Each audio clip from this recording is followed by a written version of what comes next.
Terdapat suatu ketika di jalanan London Victoria yang suram, terdapat figure yang jahat bersembunyi dalam bayang-bayang. Dia dikenali sebagai Jack the Ripper, sebuah nama yang akan bergema sepanjang sejarah sebagai salah satu pembunuh berantai paling terkenal dan misterius yang pernah dikenali dunia. Tahunnya adalah 1888 dan kawasan Whitechapel diganggu oleh rangkaian pembunuhan yang menakutkan. Wanita, kebanyakannya pelacur, dibunuh secara kejam dan dipotong-potong pada waktu malam. Kegemasan dan ketakutan melanda bandar itu dan orang awam menuntut jawapan. Di antara mereka yang cuba menyelesaikan kes ini adalah Inspektor Detektif Frederick Eberlin, seorang penyiasat berpengalaman yang terkenal dengan naluri tajam dan minda yang cekap. Hari dan malam, Eberlin tidak henti-henti mengejar setiap petunjuk, mencuba untuk memahami mesej-mesej kritik dan surat-surat ejekan yang dikirim oleh Jack the Ripper kepada media pada waktu dulu. Tetapi, identiti pembunuh itu tetap tidak dapat dikenal pasti, maka masyarakat bandar berada dalam keadaan ketakutan yang berterusan.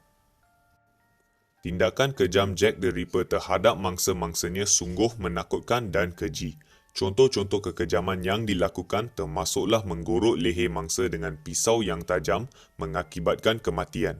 Di beberapa kes, Jack the Ripper dikenali mencabut organ dalaman mangsa dengan kejam, meninggalkan luka yang mengerikan. Selain itu, Jack the Ripper sering mencacatkan badan mangsanya dengan kejam, mencipta pemandangan yang menakutkan bagi pihak berkuasa. Setelah perbuatan jahatnya selesai, Jack the Ripper akan meninggalkan tubuh mangsa tanpa maruah di tempat yang terbuka. Selain itu, dia sering meninggalkan petanda misteri seperti surat-surat dan pesan-pesan aneh yang menambah misteri di sebalik kekejamannya. Pada suatu petang yang gelap, ketika Eberlin berjalan melalui jalanan berkabut, dia terserempak dengan seorang lelaki bersembunyi dalam bayang-bayang. Wajah lelaki itu tersembunyi dan matanya memancarkan pandangan yang menakutkan. Naluri Eberlin memberitahunya bahawa ini mungkin Jack the Ripper, tetapi sebelum dia dapat mendekati lelaki itu lenyap dengan tiba-tiba. Berlalulah hari-hari dan kemudian bulan-bulan. Pembunuhan itu terus berlaku. Jack the Ripper kelihatan menyerang secara rawak, tidak meninggalkan sebarang pola atau motif di belakang perbuatan zalimnya.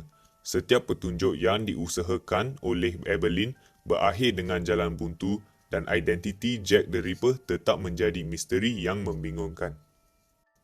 Kemudian, suatu malam Eberlin menerima surat tanpa nama menyatakan bahawa penulis mengetahui identiti sebenar Jack the Ripper. Surat itu membawa dia ke sebuah rumah terpencil di pinggir bandar. Sambil berjalan dengan berhati-hati masuk ke dalam rumah yang gelap, dia merasa adanya kehadiran yang menakutkan mengelilinginya. Di dalam kesunyian rumah itu, dia menemui bilik tersembunyi yang penuh dengan barang-barang ganjil dan simbol-simbol aneh. Petanda-petanda dalam surat itu telah membawanya ke sebuah masyarakat rahsia yang obses dengan ritual gelap dan misteri purba.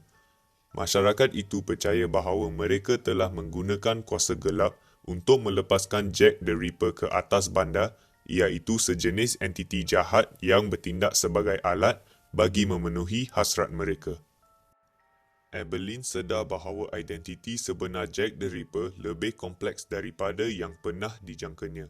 Jack the Ripper bukanlah individu tunggal, tetapi satu manifestasi kejahatan yang disokong oleh ambisi terpesong masyarakat rahsia itu. Dengan tekad yang baru, Eberlin menyelidik lebih mendalam ke dalam dunia masyarakat rahsia itu untuk mendedahkan plot jahat mereka dan membawa mereka ke pengadilan.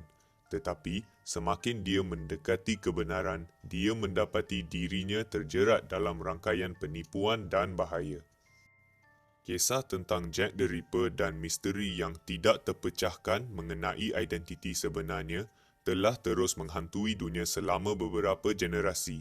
Walaupun terdapat banyak teori dan siasatan, kebenaran tetap kurang jelas. Dan begitulah, kisah Jack the Ripper tetap menjadi salah satu misteri yang paling tahan lama dalam sejarah, menjadi pengingat yang menggigilkan tentang kejahatan yang boleh bersembunyi dalam hati manusia dan misteri yang mungkin tidak akan pernah terungkap sepenuhnya.